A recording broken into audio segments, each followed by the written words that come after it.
Hi అండి. Welcome to కళా kitchen diaries. ఈరోజు మన వీడియోలో టొమాటో పండు మిరపకాయలతో మంచి రుచితో క్విక్‌గా చేసుకునే నిలవ పచ్చడిని చూపించబోతున్నాను. ఈ సీజన్‌లో పండు మిరపకాయలు మార్కెట్‌లో వస్తుంటాయి కదా! మరి మనం ఓసారి ఇలా సింపుల్ అండ్ ఫాస్ట్‌గా పచ్చడి చేసి పెట్టుకున్నామంటే సంవత్సరం అంతా మనం ఈ టేస్ట్‌ని మిస్ అవ్వకుండా హ్యాపీగా తినొచ్చు. సింపుల్ ప్రాసెస్‌లో చేసుకున్నా కూడా టేస్ట్ మాత్రం చాలా అంటే చాలా బాగుంటుంది. ఈ టొమాటో పండు మిర్చి నిలవ పచ్చడి రైస్‌లోకే కాదు, ఇడ్లీ, దోస, ఉప్మా లాంటి టిఫిన్స్‌తో కూడా కాంబినేషన్ చాలా బాగుంటుంది. ఒక్కసారి వీడియో నచ్చితే లైక్ చేయండి. మీరు కూడా వీడియో చూసి తప్పకుండా ఈ పచ్చడిని ట్రై చేసి టేస్ట్ అయితే చూడండి. మీకు కూడా చాలా బాగా నచ్చుతుంది. ఇక్కడ నేను హాఫ్ కేజీ కొలతలతో చూపిస్తున్నాను. అర కేజీ టొమాటోకి పావు కేజీ పండు మిరపకాయలు అయితే తీసుకున్నాను. ఇందులోని ఏమైనా పగిలిపోయిన మిరపకాయలు ఉంటే పక్కన పెట్టేయాలి. ఎందుకంటే అందులోకి వాటర్ వెళ్ళిపోతుంది. ఇవన్నీ శుభ్రంగా కడిగి తడి లేకుండా ఒక క్లాత్తో తుడిచేసి పక్కన పెట్టుకోవాలి. స్టవ్ వెలిగించి కడాయి పెట్టి ఒక్క స్పూను మెంతులు లో ఫ్లేమ్లో ఇలా లైట్గా ఒకసారి వేయించుకున్న తర్వాత హాఫ్ స్పూన్ జీలకర్ర, ఒక్క స్పూన్ ఆవాలు వేసేసి ఇవన్నీ కూడా లో ఫ్లేమ్లో లైట్గా ఇలా వేయించుకొని ఒక ప్లేట్లోకి తీసుకొని చల్లారిన తర్వాత పౌడర్ చేసి పెట్టుకోవాలి. ఒక 3 ఎల్లుల్లిపాయలు కూడా పొట్టు తీసి ఇలా హాఫ్గా చేసి పెట్టుకోవాలి. హాఫ్ ఏమో పచ్చడిలోకి, హాఫ్ ఏమో తాలింపులోకి అన్నమాట.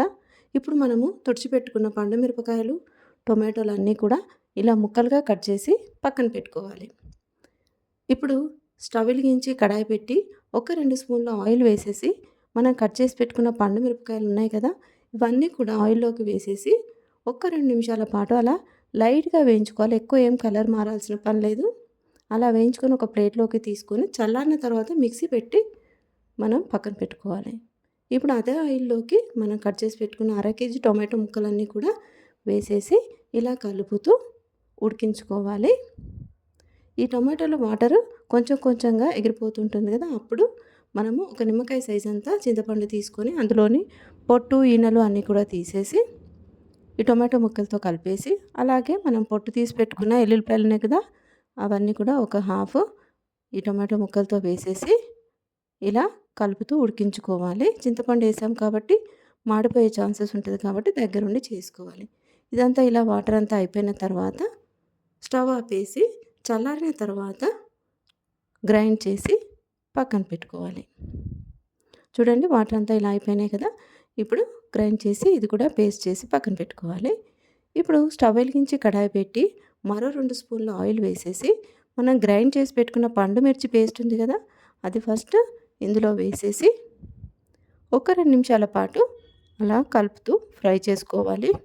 ఇక్కడ మనము వాటర్ ఏమీ తగలకుండా చేస్తున్నాం కాబట్టి ఈ పచ్చడి ఎక్కువ రోజులే నిల్వ ఉంటుంది.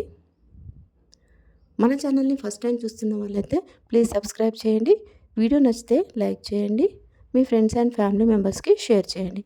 ఇలా ఒక 2 నిమిషాలు కలిపిన తర్వాత మనం గ్రైండ్ చేసి పెట్టుకున్న టొమాటో పేస్ట్ ఉంది కదా, ఈ పేస్ట్ అంతా కూడా ఈ పచ్చడిలోకి వేసేసి ఇది కూడా మరో 2 నిమిషాల పాటు కలుపుకోవాలి. ఇదంతా కూడా లో ఫ్లేమ్లో చేస్తే ప్రాసెస్ పచ్చడి టేస్ట్ చాలా బాగుంటుంది.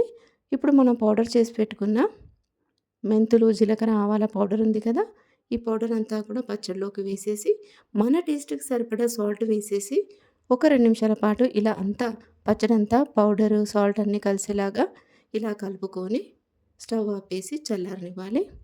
ఇప్పుడు స్టవ్ వెలిగించి మరో చిన్న కడాయి పెట్టుకొని ఇప్పుడు తాలింపులోకి ఒక స్పూను శనగపప్పులు, ఒక స్పూన్ జీలకర్ర, ఒక స్పూన్ ఆవాలు, హాఫ్ స్పూన్ మెంతులు, అలాగే కచ్చాపచ్చాగా దంచి పెట్టుకున్న ఎల్లుల్లిపాయలు, కరివేపాకు ఇవన్నీ కూడా లో ఫ్లేమ్లో లైట్గా వేయించుకోవాలి. కరివేపాకు క్రిస్పీగా ఉంటే చాలా బాగుంటుంది పచ్చడిలోకి. ఇప్పుడు ఈ తాలింపు అంతా కూడా పచ్చడిలోకి కలిపేసి చల్లారిన తర్వాత గ్లాస్ జార్లోకి తీసుకుంటే పచ్చడి ఫ్రిడ్జ్లో పెట్టకున్నా కూడా బయట నెల రోజుల పాటు నిల్వ ఉంటుంది. ఫ్రిడ్జ్లో పెడితే 3 నుంచి 4 నెలల వరకు మనం ఈ పచ్చడిని టేస్టీగా వాడుకోవచ్చు. వీడియో నచ్చితే లైక్ చేయండి. Thanks for watching.